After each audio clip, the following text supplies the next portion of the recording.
ഷിറിയയിൽ സ്കൂട്ടറിൽ കടത്തുകയായിരുന്ന 20 ഗ്രാമോളം വരുന്ന MDMA-യുമായി യുവാവ് പിടിയിൽ. രാത്രികാല വാഹന പരിശോധനയ്ക്കിടെ കുമ്പള പോലീസാണ് ലക്ഷത്തിലധികം രൂപയുടെ മാരക മയക്കുമരുന്ന് കടത്ത് കണ്ടെത്തി പിടികൂടിയത്. This news sponsored by Yenepoya speciality hospital, Kodiyal മൈൽ, മംഗളൂർ.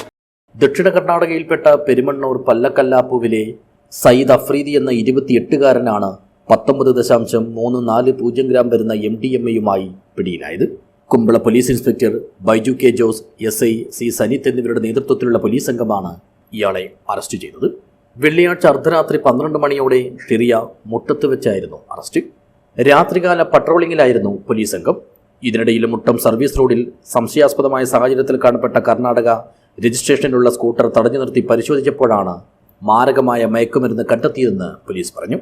ASI-മാരായ സുധീഷ്, അതുൽ റാം, സിവിൽ പോലീസ് ഓഫീസർമാരായ സജീഷ്, മഹേഷ് എന്നിവരാണ് മയക്കുമരുന്ന് പിടികൂടുമ്പോൾ CI-ക്കും SI-ക്കും ഒപ്പം ഉണ്ടായിരുന്നത്. News bureau, Uppala.